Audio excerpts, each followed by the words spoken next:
शुभ प्रातः बच्चों। 7वीं कक्षा में आप सबका स्वागत है। मैं ज्योतिका कपूर आपकी संस्कृत अध्यापिका हूँ। आज की कक्षा में हम अपठित गद्यांश इसे पूर्ण करेंगे। अपठित का अर्थ होता है जो नहीं पढ़ा हुआ हो गद्यांश। तो कभी भी आप ये मत समझना कि कोई भी गद्यांश जो मैंने आपको पढ़ाया है वो आपकी परीक्षा में आएगा, ऐसा कदापि नहीं होगा। तो आपका अपठित का अर्थ ही होता है जो बिना पढ़ा हुआ है।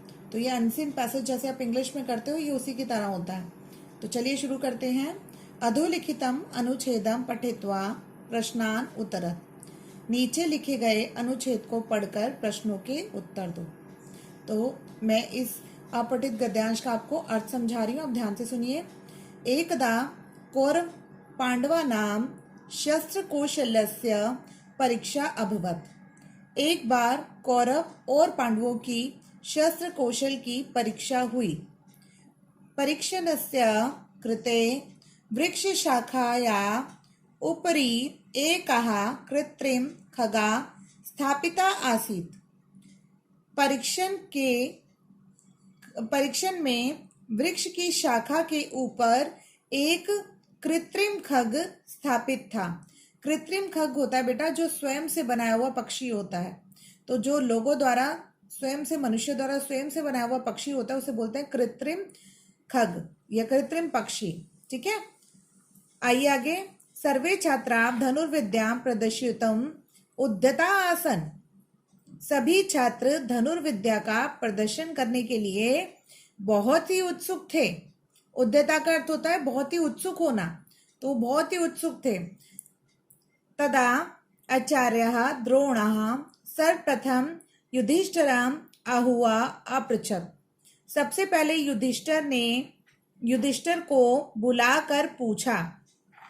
सबसे पहले आचार्य द्रोण ने युधिष्ठिर को बुलाकर पूछा, लक्ष्य भेदनार्थम त्वम तत्र किम किम पश्यसि। बच्चों, जिस भी शब्द के ऊपर बिंदी होती है आखिरी शब्द के ऊपर, उसका अर्थ होता है म। तो यहां मैं अगर बोल रही हूँ त्व, तो ये इसका उच्चारण बनेगा त्वम। तो यहाँ क्या पूछा युधिष्ठिर को बुलाकर गुरु द्रोण ने कि लक्ष्य के भेदन करने के लिए तुम वहां क्या क्या देखते हो। तुम्हें अगर जो लक्ष्य भेद करना है तो तुम्हें क्या क्या दिखाई दे रहा है। युधिष्ठिरा अवदत्। युधिष्ठिर बोला, अहम तत्र खगम वृक्षम सर्वान सहचरान त्वाम अपि च पश्यामि। मैं वहां पक्षी को, वृक्ष को और सभी सहचर जो उनके साथ रह रहे हैं उन सबको भी देख रहा हूं। उत्तरम श्रुत्वा गुरुद्रोणः उच्चैः हसत्। उत्तर को सुनकर गुरु द्रोण जोर से हंसे। बच्चों देखो, अपठित गद्यांश ना आपका सहदेव संस्कृत में महाभारत या रामायण के पर ही आधारित होकर आएगा। तो रामायण, महाभारत, इस तरह के जो पवित्र ग्रंथ हैं इनके बारे में संपूर्ण जानकारी आप जो आजकल टीवी में रामायण और महाभारत आ रही है वो वहां से भी जो एकत्रित कर सकते हैं। तो आप उनको देखिए और उनकी क्या कहानी है उसके बारे में जानिए। तो चलिए अब इसके प्रश्नों के उत्तर शुरू करते हैं। देखिए प्रश्न पर, ये प्रश्न है आपका का भाग एक पदेन उत्तर। एक पदेन का अर्थ होता है एक पद में उत्तर दे। एक पद का अर्थ केवल ये नहीं कि आपने सिंगल एक ही शब्द में उत्तर देना है, आपने उसको एक या दो शब्दों में उत्तर लिख सकते हैं तो वो आपका सही माना जाएगा। अब देखिए पहला प्रश्न, परीक्षणस्य कृते वृक्ष शाखाया उपरि कः स्थापिता आसीत्। परीक्षण के लिए वृक्ष की शाखा के ऊपर क्या स्थापित था। परीक्षण का अर्थ होता है बेटा परीक्षा, जो ली थी गुरु द्रोण ने युधिष्ठिर के और बाकी सभी कौरव और पांडवों के लिए। तो यहाँ पर परीक्षण के समय वृक्ष की शाखा के ऊपर उन्होंने क्या स्थापित किया था, कृत्रिमः खगा, यानी स्वयं से बनाया हुआ पक्षी। कृत्रिम यानी मनुष्य द्वारा बनाया गया पक्षी, तो स्वयं से बनाए हुए पक्षी को ही वृक्ष की शाखा के ऊपर स्थापित किया गया था। अगला प्रश्न देखिए, द्रोणः सर्वप्रथम कम आहूतवान। द्रोण ने सबसे पहले किसको बुलाया। आहूतवान का अर्थ होता है बुलाना। तो कम शब्द जब भी आए तो आपने यहाँ पर म और हलंत आपने उत्तर में जरूर लगाना है, अर्थात ये द्वितीय भक्ति बताता है कि द्वितीय भक्ति में प्रश्न पूछा गया है। तो इसका उत्तर है युधिष्ठिरम। एक पद में उत्तर था, इसलिए हमने केवल युधिष्ठिरम लिखा कि युधिष्ठिर को बुलाना चाहता था, वो युधिष्ठिर को बुलाया उन्होंने। आइए पूर्ण वाक्य उत्तर पे, जिसका अर्थ है पूरे वाक्य में उत्तर दें। यहाँ पर एक या दो शब्द का उत्तर नहीं लिखना है, आपने पूरे वाक्य में उत्तर लिखना है। सर्वे छात्रा किमर्थम उद्यता आसन। सभी छात्र किस लिए उत्सुक थे।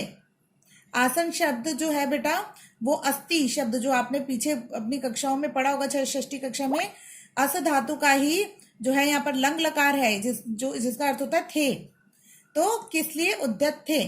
सर्वे छात्रा धनुर्विद्याम प्रदर्शितुम उद्यता आसन।